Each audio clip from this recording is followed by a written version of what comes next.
الحمد للہ رب العالمین والصلاة والسلام علی سید الانبیاء والمرسلین اما بعد فاعوذ باللہ من الشیطان الرجیم بسم اللہ الرحمن الرحیم اہدنا الصراط المستقیم صدق اللہ مولانا العظیم۔ روحانی پاورفل وظائف میں سے آج ایک اہم سبق دوستوں کی نظر کرنا ہے۔ کچھ دوست احباب فرمائش کر رہے تھے کہ قرآنی وظیفہ جو کہ رزق اور رشتوں کی بندش کھولنے کے لیے کوئی خاص وظیفہ، تو میں نے سوچا کہ نوافل اور وظائف کے سبق میں رزق اور رشتوں کی بندش کھولنے کے لیے سورۃ اخلاص کا ایک خاص عمل دوستوں کی نظر کرنا ہے۔ ایک بات ضرور یاد رکھیے گا کہ سورۃ اخلاص وہ سورت ہے کہ جس کے بارے میں مدینے کے تاجدار آقا کریم صلی اللہ تعالی علیہ وسلم نے اپنے صحابہ کرام سے فرمایا کہ تم جانتے ہو کہ سونے سے پہلے تہائی قرآن پاک کا ختم کیسے کیا جاتا ہے، یا سوال فرمایا کہ میں تمہیں بتاؤں نہیں کہ سونے سے پہلے تم تہائی قرآن پاک کا ختم کر لیا کرو؟ تو صحابہ کرام نے عرض کی یا رسول اللہ صلی اللہ علیہ وسلم کیوں نہیں؟ تو حضور نے فرمایا کہ سورۃ اخلاص کو 3 مرتبہ پڑھنا تہائی قرآن پاک کا ثواب ہوتا ہے۔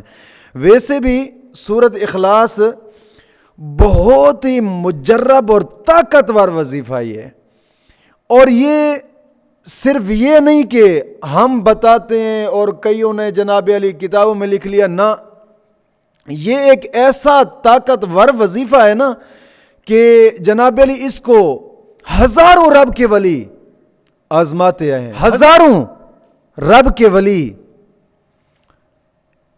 اس وظیفے کو آزما چکے ہیں، اور بہت ہی مجرب اور طاقتور عمل ہے یہ کہ سورۃ اخلاص کو ویسے تو کئی مرتبہ سورۃ اخلاص کو یعنی کئی طریقے سے پڑھا جاتا ہے۔ رزق کو کھولنے کے لیے یہ بھی طریقہ کار اختیار کیا جاتا ہے کہ سورۃ اخلاص کو جناب علی ہر نماز کے بعد کم از کم 41 مرتبہ ہر نماز کے بعد پڑھیں، یہ بھی طریقہ کار ٹھیک ہے۔ ہر نماز کے بعد 41 مرتبہ سورۃ اخلاص کو پڑھنا، یہ بھی مجربات میں سے ہے، بزرگان دین نے اس کو آزمایا ہوا ہے۔ لیکن میں جو آج کا طریقہ بتا رہا ہوں یہ انتہا درجے کا مجرب، اور کئی رب کے ولی اس کو پڑھ چکے ہیں اور آزما چکے ہیں۔ اور کوشش کریں کہ نماز کی پابندی لازمی کریں، اور ہر نماز کے بعد 11 مرتبہ کلمہ طیبہ اور 11 مرتبہ درود پاک پڑھیں، اور کوشش کریں کہ گناہوں سے بھی توبہ کریں، جھوٹ سے پرہیز کریں، گناہوں سے توبہ کریں، کوشش کریں کہ نیکی کے کام کی طرف رغبت کریں، اور ہمیشہ نیکی کے کام کی طرف قدم اٹھائیں۔ جو آدمی اللہ رب العزت کی بارگاہ میں جھک جاتا ہے، مولا کریم دنیا کائنات کی ہر مشکل اس کے لیے آسان کر دیتا ہے، ہر مشکل اس کے لیے آسان کر دیتا ہے۔ اور ایک حدیث پاک میں آتا ہے کہ تم توبہ کیا کرو، توبہ سے رزق کے دروازے کھلتے ہیں، توبہ سے رزق کے دروازے کھلتے ہیں۔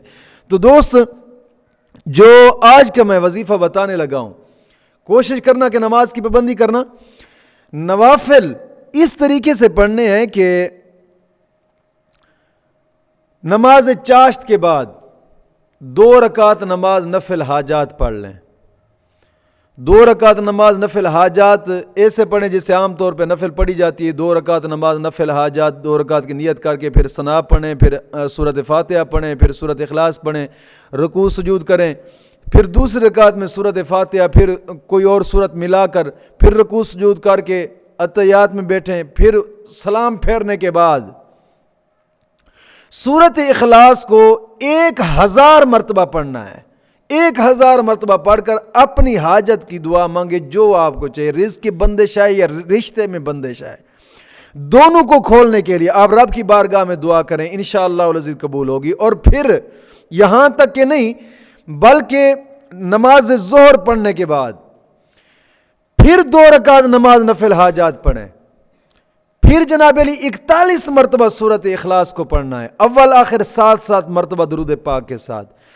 پھر نماز عصر پڑھیں، نماز عصر پڑھنے کے بعد نفل نہ پڑھیں بلکہ 41 مرتبہ سورت اخلاص پڑھیں، اول آخر 7 مرتبہ درود پاک. پھر نماز مغرب پڑھیں، نماز مغرب پڑھنے کے بعد پھر 2 رکعت نماز نفل حاجات پڑھیں، 2 رکعت نماز نفل حاجات پڑھ کر پھر جناب علی 41 مرتبہ اول آخر 7 مرتبہ درود پاک پڑھ کر 41 مرتبہ سورت اخلاص پڑھیں. پھر نماز عشاء پڑھیں، نماز عشاء پڑھنے کے بعد پھر 2 رکعت نماز نفل حاجات پڑھیں. 2 رکعت نماز نفل حاجات پڑھنے کے بعد نماز عشاء کے بعد آپ نے 141 مرتبہ سورت اخلاص پڑھنی ہے. 141 مرتبہ سورت اخلاص پڑھ کر رب کی بارگاہ میں دعا مانگے. انشاءاللہ العزیز میں کہتا ہوں کہ رزق کے اگر بند دروازے، رزق کے دروازے کھل جائیں گے. اگر رشتوں میں بندشیں، رشتے انشاءاللہ العزیز ایسے ہوں گے کہ گھر کی دہلیز پہ آ جائیں گے.